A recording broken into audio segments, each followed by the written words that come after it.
Hello friends, welcome back once again in the video lecture series of Visual Basic. Last video में मैंने आप लोगों को कुछ बेसिक कमांड्स के बारे में पढ़ाया था।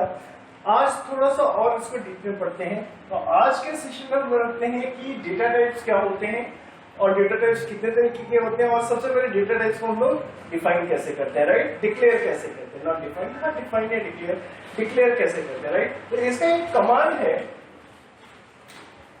इसको हम लिखते हैं dim, DIM, ये डिक्लेरेशन का कमांड है dim, और यहां पे लिखते हैं हम कोई वैल्यू ले लेते हैं, value name, right? Value name या वेरिएबल नेम लिख लेते हैं, ज्यादा अच्छा है, वेरिएबल नेम, var नेम कर लेते हैं, var name as data type, right? Data type. अच्छा, अब इसमें कुछ चीजों को ध्यान में रखना है कि dim जो है ये हमारा डिक्लेरेशन स्टेटमेंट है, डिक्लेरेशन स्टेटमेंट है ये मेरा, ये आपका वेरिएबल नेम है, एज ये शो करता है कि ये किस तरीके का मुझे डेटा टाइप यूज करना है, राइट? यहां पे एक चीज याद रखना है कि एज में ए हमेशा कैपिटल होगा, please take note of that, A हमेशा मेरा आपका कैपिटल होगा। और डेटा टाइप्स अलग अलग तरीके के हो सकते हैं, जैसे हमारा हो सकता है, फर्स्ट है बाइट हो सकता है, राइट? इंटीजर हो सकता है, लॉन्ग हो सकता है, सिंगल हो सकता है, करेक्ट? डबल हो सकता है, करेंसी हो सकता है,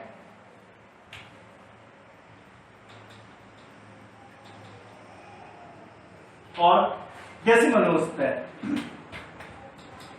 तो बेसिकली हम लोग ये कुछ तरीके के हम लोग डेटा टाइप्स को हम लोग यूज करते हैं, right? So basically data types के बारे में इसलिए मैंने अलग से इसका क्लासिफिकेशन बताया है क्योंकि प्रोग्रामिंग में जैसे हम लोग और डेप्थ में पढ़ेंगे तो वहां पे हमको वेरिएबल्स यूज करना पड़ेगा और वो वेरिएबल्स इन अलग अलग डेटा टाइप्स के बारे में क्लासिफाई करते हैं, right? So according to their length they are being classified into different types. So for example byte हमारा 1 बाइट का होता है, this is your 2 bytes, this is of your 4 bytes, long आपका 4 बाइट्स का होता है, देन अगेन ये आपका 4 बाइट्स का होता है, सिंगल आपका 4 बाइट्स का होता है, राइट? डबल आपका जो होता है वो हमारा 8 बाइट्स का होता है, करेक्ट? करेंसी भी आपका 8 बाइट्स का होता है और डेसिमल आपका 12 बाइट्स का होता है, राइट? करेक्ट। अब 1 बाइट का मतलब क्या होता है कि आप इसमें मैक्सिमम 2⁸ वैल्यूज को आप ले सकते हैं, राइट? इसी तरीके से 2 बाइट्स में आपका हो जाएगा मैक्सिमम 2⁻16, ये आपका 4 बाइट्स का इसी तरीके से और आगे बढ़ता चला जाएगा, राइट? सो कुल मिलाकर के डेटा टाइप्स में ये था कि डिक्लेरेशन हमारा इस तरीके से होता है, राइट? और यहां पे एज में कैपिटल ए का यूज करते हैं, राइट? और डेटा टाइप्स जो होते हैं हमारे इस तरीके के होते हैं, ठीक है?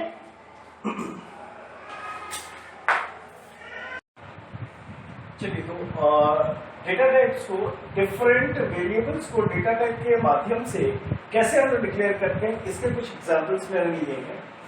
ये वो एग्जांपल्स हैं जो कि हम लोग विजुअल बेसिक में हम लोग यूज करेंगे। और ये जो डिक्लेरेशन जो है अभी ये मान करके चलते हैं, ये मैं ग्लोबली मैं इसको डिक्लेयर करूंगा। ग्लोबली डिक्लेरेशन का मतलब क्या है कि जितने भी मेरे जो सब रूटीन्स है उन सब रूटीन्स के बिल्कुल ऊपर, दैट मीन्स इसका किसी भी सब रूटीन से लेना देना नहीं है, क्योंकि अगर सब रूटीन के अंदर हम अगर उसको डिक्लेयर करेंगे तो ये लोकली डिक्लेयर्ड होंगे, इसलिए सारे के सारे सब रूटीन्स के ऊपर हम इसको डिक्लेयर करेंगे। आइए देखते हैं इसको। So first is your DIM, this is your password, PWD is password as string. देखिए dim, जैसे कि ऑलरेडी मैंने बताया कि ये आपका क्या है, ये आपका डिक्लेरेशन स्टेटमेंट है। PWD is the name of the variable, right? As में एक बड़ा होगा और it is as a string. ये स्ट्रिंग हमने, इस वेरिएबल को हमने स्ट्रिंग इसलिए लिया है because as we know that कि पासवर्ड हमारा एक से ज्यादा कैरेक्टर का होता है, तो जब भी हमें एक से ज्यादा कैरेक्टर की जरूरत पड़ती है तो वैसे वेरिएबल को हम लोग स्ट्रिंग वेरिएबल लेते हैं, इसलिए मैंने यहाँ पे स्ट्रिंग वेरिएबल में इसको मैंने यूज किया है। नेक्स्ट, इसी तरीके से नेम को भी मैंने स्ट्रिंग लिया है, बिकॉज नेम भी सिर्फ एक कैरेक्टर का नहीं होता है, it is a collection of character, that is why name is also declared in terms of string. Next one is your dim, that is declaration statement number 1. Number 1 is the name of variable as integer, right? इसी तरीके से dim number 2 as integer means this is the second variable which is having the name number 2 num2 as integer. अच्छा, अभी आपको शायद पता, अगर आपने C और C++ किया हुआ होगा तो हम लोग उसमें वहां पे इस तरीके से भी एक हम लोग डिक्लेरेशन करते थे, suppose int a, int b और int c, right? int c, इसको हम लोग एक साथ में डिक्लेयर कर सकते थे क्या? That is int a, b, c और सेमीकोलन, राइट? हम लोग ये C या C++ में इसको हम लोग एक साथ हम लोग डिक्लेयर कर सकते हैं। ठीक उसी तरीके से विजुअल बेसिक में भी अगर इन चार चीजों को अगर लेना है तो इसको हम लोग कैसे डिक्लेयर करेंगे? देखिए, dim सिर्फ एक dim स्टेटमेंट होगा, डिक्लेरेशन स्टेटमेंट, और लिखेंगे सेम हम लोग लिखेंगे सपोज pwd ले लिया हमने, pwd as string comma name में छोटा है तो just take name as string, right, comma, और नीचे से आप शुरू कर सकते हैं, कोई दिक्कत नहीं है, सेम लाइन में भी कर सकते हैं, नीचे से भी कर सकते हैं, num1 एज इंटीजर। अब जैसे देखिए दो इंटीजर है तो आप इसको आप कॉमा देकर के आप लिख सकते हैं, num1 comma num2 as integer,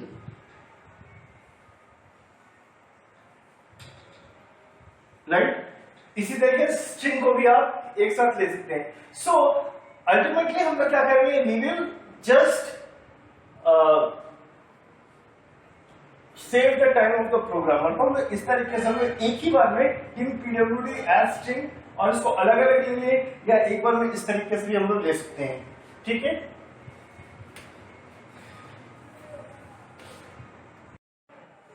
सो अभी हमने देखा कि वेरिएबल्स को हम लोग किस तरीके से यूज करते हैं, राइट?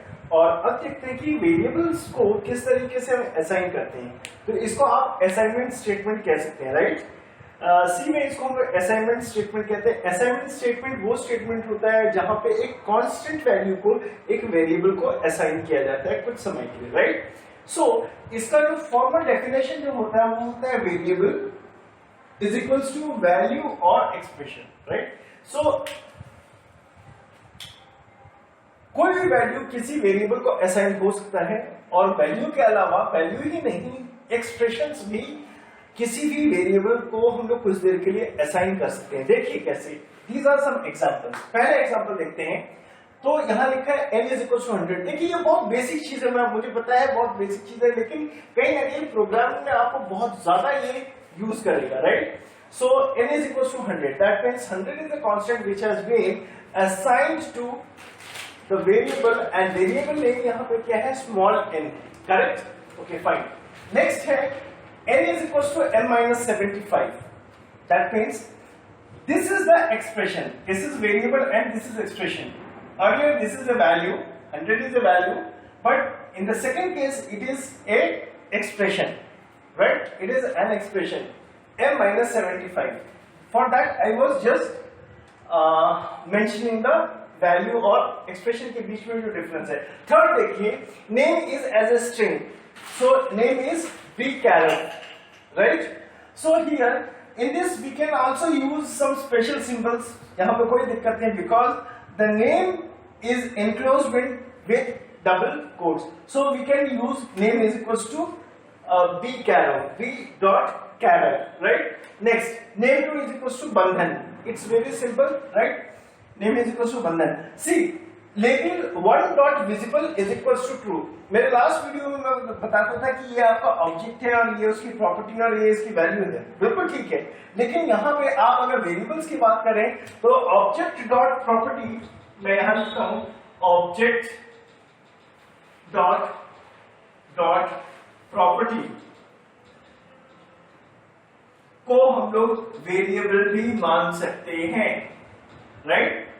अगर करेक्ट हो तो, राइट? अगर ऑब्जेक्ट अगर करेक्ट है और उसकी प्रॉपर्टी अगर सही अगर ले रहे हैं तो वो भी sometimes it is also known as a variable. Why it is known as a variable? Because some value is assigned to it. When a value is assigned to any object with its property, then object dot property will be considered as your variable, right? Okay. So the next command dot visible is equals to false. ये भी एक तरीके का आपका क्या है, variable जिसको आप मान सकते हैं। Although this is object and this is its property, ठीक है? आगे चलते हैं। Label one dot caption is equals to text one dot text। अब ये बड़ा अच्छी और बड़ी अजीबोगरीब चीज है थोड़ा सा। देखिए इसमें क्या है कि text one dot text की जो वैल्यू होगी वो उस वैल्यू को हम असाइन कहां कर रहे हैं, लेबल वन डॉट कैप्शन के अंदर कर रहे हैं, ठीक है? ये ध्यान में रखिएगा कि लेबल वन का टेक्स्ट हमने यहां पर नहीं लिया है, यहां पर हमने उसका कैप्शन लिया है, राइट? तो इसको आप फॉर्म लोड में भी यूज कर सकते हैं, लेकिन कहां यूज कर रहे हैं that is not the point of discussion now here. ये कहने का मतलब कि हम इस तरीके से इसको हम लोग यूज कर सकते हैं, right? Next is your n is equal to value of text2 dot text. अब देखिए यहां पे text2 डॉट टेक्स्ट में अगर हम अगर 2 लिखते हैं तो ये 2 एज ए स्ट्रिंग होगा, राइट? और उसी स्ट्रिंग को अगर हम लोग वैल्यू कर देते हैं तो वैल्यू का मतलब क्या होता है कि हम लोग स्ट्रिंग जो है ये क्या करते हैं, convert string to number, right? जो भी आपका जो नंबर होता है, जो भी आपका जो स्ट्रिंग होता है, तो वैल्यू उसको क्या वैल्यू आपको क्या करता है, उसको स्ट्रिंग को वो नंबर में चेंज कर देता है। So these are very simple example of how a value और ए कांस्टेंट और any expression can be given into assigned into a variable, right? Thank you.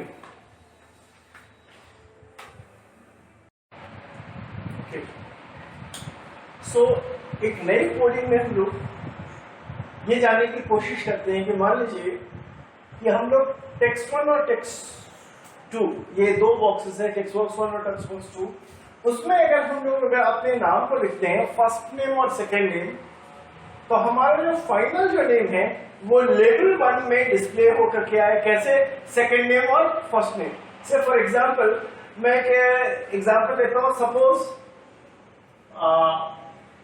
यहां मैंने लिया कि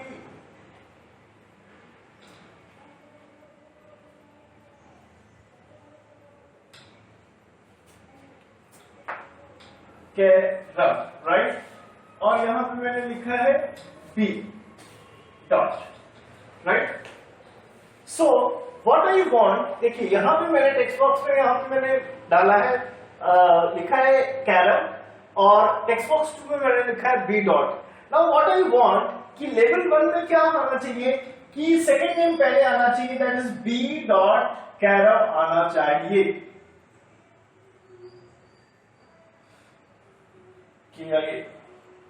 बी कैरम आना चाहिए। अब ये कैसे आएगा, तो उसकी कोडिंग हम लोग इस तरीके से यहां पे कोडिंग मैंने बताने की कोशिश किया है, राइट? तो देखिए इसको पहले समझते हैं। इसको जानने के पहले फर्स्ट ऑफ ऑल इसको यहां पर ये देखिए कि टेक्स्ट बॉक्स में जो चीज यहां पे जो लिखी हुई होती है वो मेरा होता है क्या, टेक्स्ट बॉक्स की कौन सी प्रॉपर्टी होती है, text1 डॉट टेक्स्ट की प्रॉपर्टी होती है, राइट? उसी तरीके से यहाँ पे जो चीजें लिखी हुई है वो मेरा कौन सी प्रॉपर्टी होगी, वो मेरी text2 डॉट टेक्स्ट की वैल्यू होगा, राइट? text2 डॉट टेक्स्ट का वैल्यू होगा, और अल्टीमेटली लेबल पे जो चीज आएगा वो कौन सी प्रॉपर्टी होगी मेरी, वो होगा लेबल 1 डॉट, क्योंकि ये सारी चीजें आपको पता होना चाहिए, थोड़ा सा है ना, आइडिया आपको बिल्कुल लगना चाहिए कि ये किस पे कौन सी प्रॉपर्टी पे आएगा, राइट? सो ये है आपका लेवल 1 का कैप्शन मिल जाएगा, ये है आपका टेक्स्ट बॉक्स 2 का टेक्स्ट है, और ये टेक्स्ट बॉक्स 1 का टेक्स्ट है। तो हमें चाहिए क्या कि हम अगर टेक्स्ट बॉक्स 1 में जो चीज डाल रहे हैं और टेक्स्ट बॉक्स 2 में जा रहे हैं, तो पहले टेक्स्ट बॉक्स 2 का वैल्यू आना चाहिए और उसके बाद में टेक्स्ट बॉक्स 1 का वैल्यू आना चाहिए, राइट। सो यहाँ पर डाला हमने कैरव और यहाँ डाला बी, तो हमें बी कैरव मिलना चाहिए। वो देखिए कैसे मिलेगा, आइए यहाँ पे। सो मैंने यहाँ पर तीन चीज मैंने डिफाइन करने की कोशिश किया, डिक्लेयर किया है। That is your first name, F name is your first name, second name is the second name and name is the your name, right. Okay, और तीनों को ही मैंने कैसे डिक्लेयर किया है कि फर्स्ट नेम भी मेरा स्ट्रिंग होगा, सेकंड नेम भी मेरा स्ट्रिंग होगा, थर्ड नेम भी मेरा स्ट्रिंग होगा, because it should be the collection of the characters, right. अब देखिए नेक्स्ट प्राइवेट सब कमांड वन अंडरस्कोर क्लिक, यानी अब जो भी मैं नेक्स्ट जो चीज करने जा रहा हूं वो किस इवेंट पे होगा, मेरा command one underscore click event पे मेरा ये जो भी एक्टिविटी है वो परफॉर्म होगी।